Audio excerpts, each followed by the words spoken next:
মহারাষ্ট্রে এসেছি আর থেঁচা চিকেন খাবো না সেটা কেমন করে হয়। সেই জন্য আজকে বানাচ্ছি থেঁচা চিকেন, যার জন্য রোস্ট করা বাদাম, রসুন, অনেকগুলো কাঁচা লঙ্কা আর ধনেপাতা নিয়ে নিয়েছি এক মুঠো।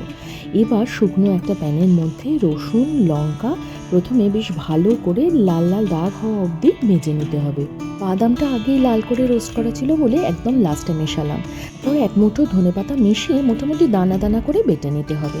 মহারাষ্ট্রিয়ান রেসিপিটা কি করে জানেন, ওই যে মটার পেসেলে করে মোটামুটি দানা দানা করে বেটে চিকেনটার প্রিপারেশনে আসি। চিকেনটা আমি ওভারনাইট নুন, হলুদ, লঙ্কা গুঁড়ো, লেবুর রস, অল্প আদা রসুন পেস্ট দিয়ে ম্যারিনেট করে রেখে দিয়েছিলাম। এইবার পেঁয়াজগুলো হালকা মতো ভাজা হয়ে গেলে প্রথমে চিকেনের পিসগুলোকে তুলে পেঁয়াজের সঙ্গে ভালো করে ভাজতে হবে। আর চিকেনের যে ম্যারিনেশনটা থাকলো সেটাও কিন্তু পরে ইউজ করব।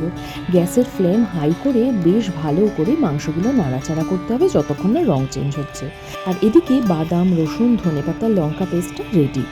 মাংসটা বেশ রং চেঞ্জ করে এলে প্রথমে ওই ম্যারিনেশনটা দিলাম, আর তারপরে ওই বাদাম রসুনের পেস্টটা দিয়ে গ্যাসের ফ্লেমটাকে মিডিয়ামে রেখে ভালো করে মশলাটা কষাতে হবে।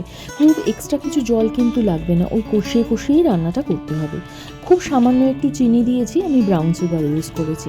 এবার কষানোর পরে বেশ তেল ছেড়ে এসেছে, তখন মিক্সিটা ধুয়ে জাস্ট অল্প একটু জল, মানে 2-3 চামচ জল দিয়েছি।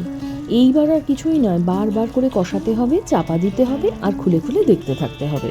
যদি খুব বেশি হয়ে গেছে মনে হয় তাহলে 3-4 চামচ দই এরকমভাবে ফেটিয়ে অ্যাড করতে পারে, তবে দইটা পুরো অপশনাল।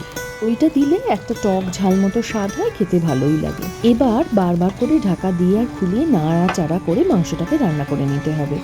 অল্প আঁচে বেশ 20-25 মিনিট সময় দিয়ে রান্না করলেই একদম তেল উঠে এরকম দারুণ টেক্সচার আসবে। লাস্টে আরও কিছু ধনেপাতা কুচিয়ে ওপর থেকে ছড়িয়ে দিতে হবে। চিকেন একদম রেডি। রুটি, পরোটা, নান সব কিছুর সঙ্গে খেতে অসাধারণ লাগে। তো ট্রাই করলে জানাতে ভুলবেন না কিন্তু।